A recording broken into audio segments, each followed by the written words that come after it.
विमल बहुत परेशान था। उसे समझ में नहीं आ रहा था कि वो इस परिस्थिति से कैसे निपटे।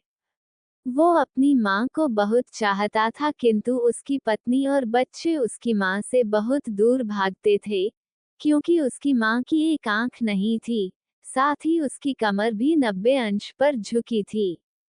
वैसे वह अपना काम सब खुद कर लेती है, किंतु फिर भी वो उसकी पत्नी और बच्चों के लिए हमेशा खटकती है।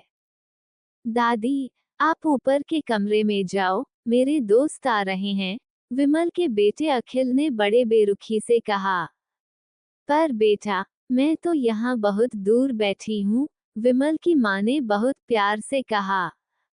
नहीं, आप उनके सामने मत रहो, वो मुझे चिढ़ाते हैं, अखिल ने जोर से डांटते हुए कहा। क्या हुआ अखिल, क्यों चिल्ला रहे हो? विमल की पत्नी कामनी ने किचन से ही आवाज लगाई। देखो ना माँ, ये दादी यहीं ड्राइंग रूम में बैठी हैं और मेरे दोस्त आ रहे हैं, अखिल ने शिकायत भरे लहजे में कहा। माँ जी, आप ऊपर चली जाओ, क्यों हम लोगों को लजवाती हो? कामनी ने बेटे का पक्ष लेते हुए कहा। बेचारी सरस्वती चुपचाप उठकर जीने के सहारे ऊपर जाने लगी। कमर झुकी होने के कारण उन्हें ऊपर चढ़ने में बहुत परेशानी हो रही थी, किंतु वो पूरी ताकत से ऊपर के एक अकेले कोने वाले कमरे में जाकर बैठ गईं। विमल बाजू के कमरे से सब सुन रहा था। उसे कष्ट हो रहा था कि उसकी माँ को अपमानित होना पड़ रहा है, किंतु वो असहाय था। अगर वो कुछ कहता है तो पत्नी और बच्चे उसका विरोध करने लगते हैं। दूसरे उनके तर्क भी सही लगते हैं। चूंकि वो एक प्रशासनिक अधिकारी था, उसका सामाजिक स्तर बहुत ऊंचा था, उसकी ससुराल भी एक उच्च घराने में थी, अतः वह चुपचाप इस तरह हर दिन अपनी मां को अपमानित होते देखता रहता था। रात को विमल की पत्नी ने कहा, देखो जी, अब कुछ करो। कल कलेक्टर साहब की पत्नी आई थी। माँ जी अपनी देशी धुन धारा में उनसे मिली। मुझे बहुत शर्म आ रही थी बताते हुए कि ये मेरी सास हैं। मैंने कह दिया कि दूर की रिश्तेदार हैं, इलाज कराने आई हैं। विमल को रोना आ गया, किंतु फिर भी वह चुप रहा। उसे समझ में नहीं आ रहा था कि वो क्या करे। अपने बेटे की मन स्थिति को सरस्वती अच्छी तरह से जानती थी और बेटे को कोई कष्ट न हो इसलिए वो हर बात को चुपचाप सह लेती थी। विमल बहुत उदास रहने लगा। एक तरफ परिवार और सामाजिक स्तर पर जीने की प्रतिबद्धता थी, तो दूसरी ओर माँ। आखिर माँ से अपने बेटे की यह हालत नहीं देखी गई। एक दिन उसने अपने बेटे से कहा, विमल बहुत दिन हो गए हैं, मैं अपने गांव जाना चाहती हूँ। मुझे वहां पहुंचा दो, मेरा यहाँ मन नहीं ला रहा। किंतु माँ वहां तो कोई नहीं है, तुम्हारी देखभाल कौन करेगा? विमल ने आश्चर्य से पूछा। अरे, सब गांव वाले तो हैं और वो तुम्हारे मामा जी तो उसी गांव में रहते हैं और फिर हम सारी व्यवस्थाएं कराएंगे न। कामनी को तो जैसे मन की मुराद मिल गई हो। हाँ बेटा, बहू सही कह रही है, सरस्वती ने लंबी सांस लेते हुए कहा। विमल जानता था कि गांव में मां की देखभाल करने वाला कोई नहीं है, लेकिन अपनी पत्नी की जिद के कारण वह अपनी मां को गांव छोड़ने पर विवश हो गया। मां को गांव छोड़कर आते वक्त उसे रोना आ रहा था तथा अपनी बेबसी पर गुस्सा भी आ रहा था, किंतु परिवार, पत्नी और समाज ने उसके इन मनोभावों को दबा दिया और वो सुकून सा महसूस करने लगा। कुछ दिनों के बाद उसके चाचा, जो अमेरिका में रहते थे, आने वाले थे। जब विमल बहुत छोटा था, उसके पिता जीवित थे तब वो भारत आए थे और उसके बाद वो अब भारत आने वाले थे। पूरा परिवार और आस पड़ोस बहुत उत्साहित था। अमेरिका से विमल के डॉक्टर चाचा आ रहे थे। डॉक्टर रमेश ने जैसे ही घर में कदम रखा, सबने मिलकर बहुत उत्साह से उनका स्वागत किया। क्यों विमल भाभी नहीं देख रही? कहाँ हैं? डॉक्टर रमेश ने उत्सुकतापूर्वक पूछा। जी वो गांव में रहती हैं, यहाँ उनका मन नहीं लगा, कामनी ने सपाट लहजे में उत्तर दिया। डॉक्टर रमेश ने विमल की ओर देखा तो विमल ने अपनी आंखें झुका लीं।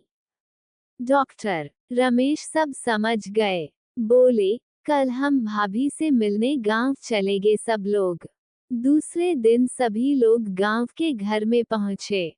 देखा कि सरस्वती को बहुत तेज बुखार है और वो पलंग पर असहाय पड़ी है। डॉक्टर रमेश दौड़कर सरस्वती के पास गए। उनके पैर छूकर रोने लगे। सरस्वती की ये हालत उनकी कल्पना से परे थी। वाह बेटा विमल, तूने तो नाम उजागर कर दिया। अपनी माँ की ये हालत देखकर तुझे तो शर्म भी नहीं आ रही होगी। डॉक्टर रमेश ने विमल को लगभग डांटते हुए कहा। नहीं देवर जी, विमल का कोई दोष नहीं है, मैं खुद गांव आई थी। सरस्वती ने अपने बेटे का बचाव किया। मुझे सब पता चल गया भाभी, आप चुप रहो। क्यों बहू, तुम्हें अपनी सास की कुरूपता पसंद नहीं है? समाज में तुम्हें नीचा देखना पड़ता है ना? डॉक्टर रमेश ने कामनी की ओर व्यंग्य से देखा। कामनी निरुत्तर होकर विमल को देखने लगी। आज तुम जिस सामाजिक स्तर पर हो, वो इन्हीं के संघर्षों की देन है। और बेटा विमल, तुम्हें शायद मालूम न हो कि बचपन में जब तुम 1 साल के थे तब छत से नीचे गिरने के कारण तुम्हारी एक आंख फूट गई थी और तुम्हारी रीढ़ की हड्डी में भी समस्या थी। तब तुम्हारी इस कुरूप माँ ने अपनी एक आंख और अपना बोन मेरो तुम्हें देकर इतना सुंदर स्वरूप दिया था। कामनी बेटा, इतने सालों तक संघर्ष करके बेटे को प्रशासनिक अधिकारी बनाने वाली इस संघर्षशील औरत की तुम लोगों ने ये दशा कर दी।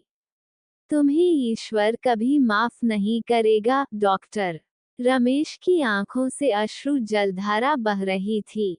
अब भाभी, आप मेरे साथ अमेरिका जाएंगी, यहाँ इन स्वार्थी लोगों के बीच नहीं रहेंगी। डॉक्टर रमेश ने सरस्वती से कहा। विमल को तो काटो तो खून नहीं था। डॉक्टर रमेश जो उसके चाचा थे, उन्होंने जो राज बताया उसके बाद तो विमल को यही लग रहा था कि उससे ज्यादा पापी इंसान इस दुनिया में कोई और है ही नहीं। वह दौड़ता गया और माँ सरस्वती के कदमों से लिपट गया। माँ, मेरा अपराध अक्षम्य है। मैं जानबूझकर चुप्पी साधे रहा, आपका अपमान करवाता रहा। अब सिर्फ आप ही उस घर में मेरे साथ रहेंगी और कोई नहीं। विमल ने आग्नेय दृष्टि से अपनी पत्नी और बच्चों को देखा। कामनी को भी बहुत पश्चाताप हो रहा था, किंतु उसकी हिम्मत नहीं हो रही थी कि वो सरस्वती से आंख मिलाए। सरस्वती ने कामनी की मन स्थिति को समझकर उसको पुचकारते हुए अपने पास बुलाया और विमल को डांटते हुए कहा, खबरदार, जो मेरी बहू को मुझसे अलग करने की कोशिश की तो तुझे ही घर से बाहर निकाल दूंगी। कामनी और बच्चों ने सरस्वती के पैर पड़ते हुए अपने व्यवहार पर माफी मांगी और मां के हृदय ने सबको माफ कर दिया। अगर आपको कहानी पसंद आ रही है तो चैनल को सब्सक्राइब कीजिए और अपने दोस्तों के साथ शेयर करें। हमारी चैनल पर आपको ऐसे ही अच्छे वीडियो आते रहते हैं। वीडियो को लाइक करें और चैनल को सब्सक्राइब करें। आपके एक लाइक और कमेंट से हमें कुछ और आगे करने में मदद मिलती है। धन्यवाद। जय हिंद, जय भारत, जय बिहार।